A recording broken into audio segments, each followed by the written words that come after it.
Hi, babies. Seems like this verse from Song of Solomon is awfully relevant right now with the rumors of lockdowns running around. It says, "Stay me with your flagons. Stay me with your flagons." Basically, drawn out of the ancient Hebrew and from the King James English, basically to say, let's get drunk and not go anywhere. So much for haste and restlessness. It's not for nothing that it goes on and says in the Song of Solomon that do not arouse nor awaken love until it so desires. So I just can't help thinking, can't help recounting glimpses that I've had of this sweet spot, this plane of theta brainwave activity. I just can't help thinking that from this place that there is no expectation. The works the unbelieving don't cleave to us in that spot. So maybe lockdowns aren't even an encumbrance. Maybe there is a circumstance and a chafing that's coming upon us because it appears to be handed down by authoritarians. But maybe it wasn't their idea to begin with. Maybe they're running with an idea whose inception is in heaven. Will you settle into that theta brainwave vein with me here? Let's recount some things. I am prone to running and romping in the quantum field. You are too. Is it okay that I say it that way? That there are ways, there are the wings of the wind, there are wave patterns that collapse into particle form, there are incarnations of divine thoughts whose inception is in heaven, and you are the portal for those things to be manifest on the earth. Walking in the Spirit. Let's walk in the Spirit. Those that walk in the Spirit will not fulfill the lust of the flesh. Galatians 5:16, I believe. I have been pondering my own outlook, my own theology and doctrines about approaching some of Paul's one-liners. Some of the things that he said that we try to devolve into a place of sound teaching and right theology. Because we are running and romping in a quantum field. We are walking in the Spirit. The emphasis and the highlight is on walking in the Spirit, running and romping in the quantum realm, mounting up on the wings of the wind. Before anything manifests, before any particles, before any wave functions collapse into particles, this is science. You know, this is literally what happens. But there is a formless vein. There is a theta brainwave. There is a sweet spot in the Spirit. There is a quantum field to be run and romped upon.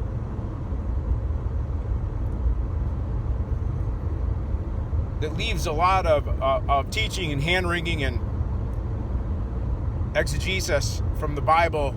It leaves me scratching my head about some things that are taught, especially about Paul's letters and his one-liners.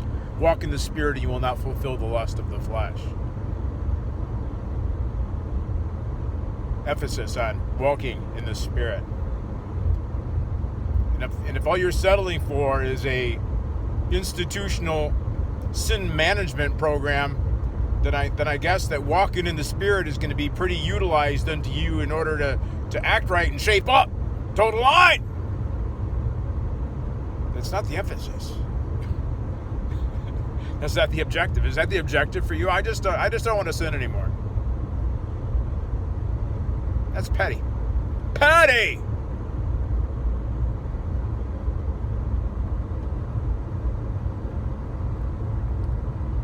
I tried to turn some of my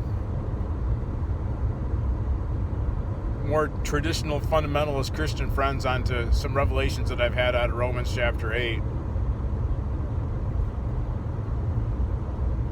Those that walk in the Spirit will not fulfill the lust of their flesh, it says in Galatians, and then it says you got to mortify. Those that mortify the members of their body. It's like there is a whole wide open opportunity. The Romans chapter 8 is a portal into walking in the Spirit. And people read that and they pull out their one-liners. They pull out their religious mental illnesses. They pull out their schizophrenic lenses for a very skewed view upon these words the Apostle Paul said. Missing the forest because of the trees. Missing the walk in the Spirit, the running and the romping in the quantum realm, because they're trying to figure out, am I in the flesh? Am I out of the flesh? Am I in Christ? Am I out of flesh? I just had a lustful thought. Better mortify that instead of ignoring the fact that it is mortified, and the open opportunity and the invitation for you to come and walk in the Spirit is right there smack dab plain in front of you, and you're trying to put qualifications on it.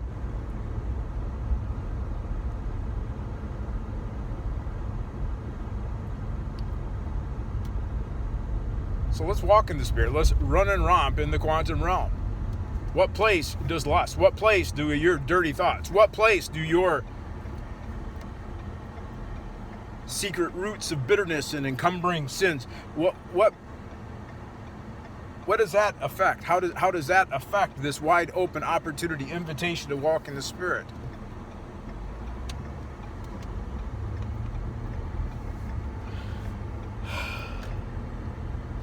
Burn up.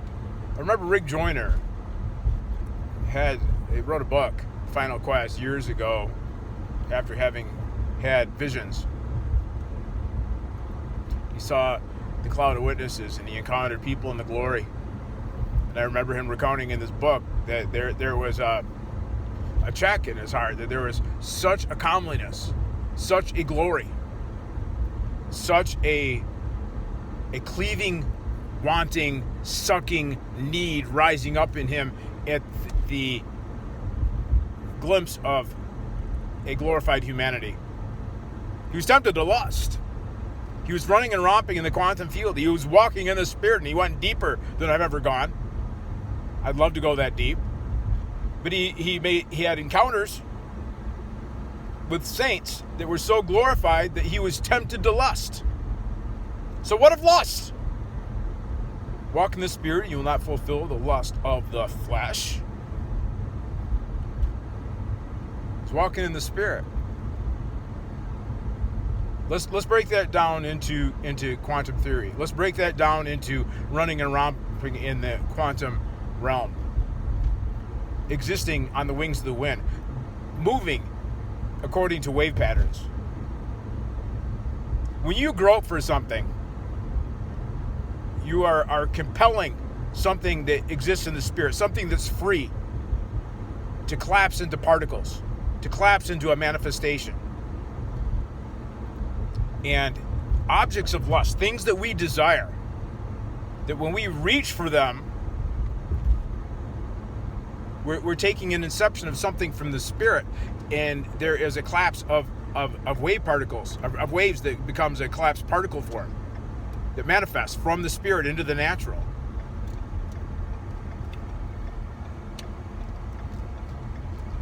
And lust seems like such a intrusion, a transgression on the flow of these wings of the wind. To me.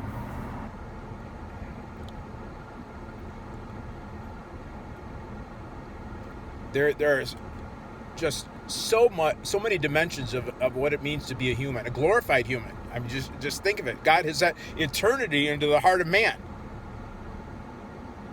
And according to your lust, you take one tiny, minuscule fraction of that and desire to manifest from a waveform into a particle, into a collapsed particle form, that you demand that thing.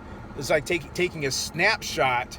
It's like pornography. You take a snapshot, or you just have an image, and the entire gamut, the spectrum of a glorified humanity behind that image that you're looking at, it's lost. You're demanding a particle form to manifest out of a wave pattern that is greater than you can bear or hold.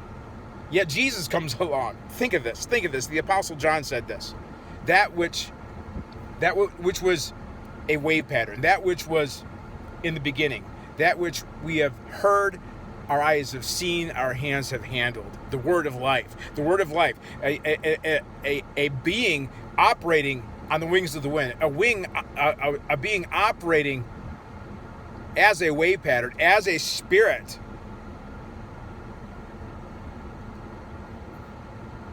Coming and committing himself into our hands. We can't handle this. We can't handle the potential within ourselves, let alone cleaving and groping for things outside of ourselves that we desire to manifest. But God gives us the desires of our hearts. God gives us the desire of our heart. We're cleaving and groping for something, because that which we want to manifest and go from a wave pattern into a particle form is something that he wants to draw forth from us. So maybe we should take some cues from our lusts. What is it that we are reaching for? What is it outside of ourselves that we want to grab from that waveform, from that quantum field, and have manifest in the natural? What is that we want to fill our hands with that he's not already committed unto us by that thing that no eye has seen, that no ear has heard, yet he has committed into our hands? That which we have seen, that which we have heard, that which our hands have handled. He's committed it to us. There's nothing that he will withhold from us. Where is lust in this paradigm? Where does lust even fit? He's given his own son for us. How much more will he not also freely give us all things? That puts an end to the cleaving and groping right there. And then there's a charge. That's Romans chapter 8. Verse 32, I think. And then it goes on. It says that he did not spare his own son, but delivered him up for us all. How shall he not with him also freely give us all things? How scandalous! The Apostle Paul, what a genius! Foreseeing on the heels of that statement about God committing his son to humanity, where he comes in and brings the qualifications to all the lemon suckers that are going to get all tight in their britches about, oh no, he can't give us that much.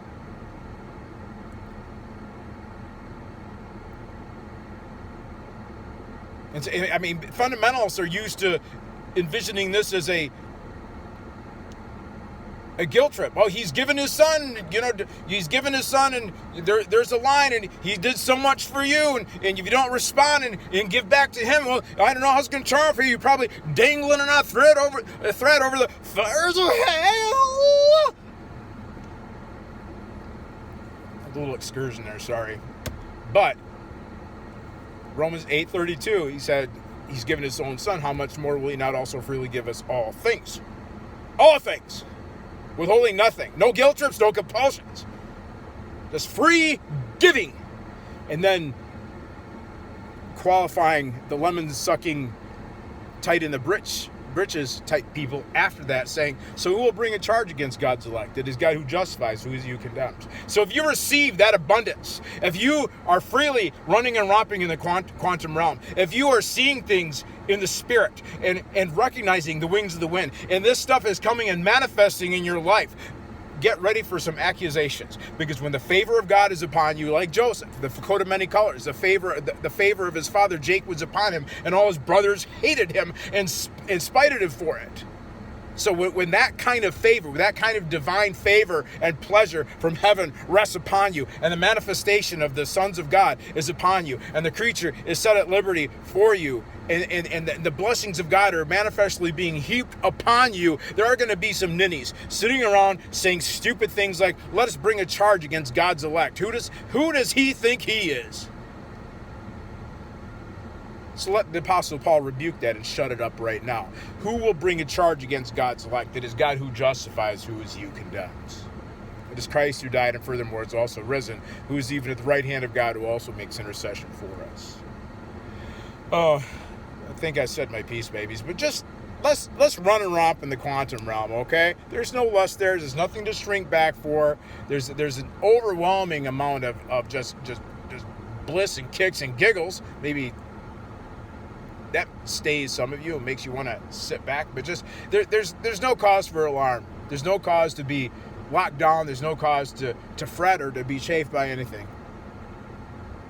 What you're going through right now is God seeking an opportunity to manifest his design in you in that circumstance. Regardless of authoritarians, regardless of religious ninnies with their britches in a bundle. He's given his own son. How much more will he not also freely give us all things? Despite all these restrictions and measures and these rumors that are flying these days. I said my piece, babies. I love you a whole lot. Bye.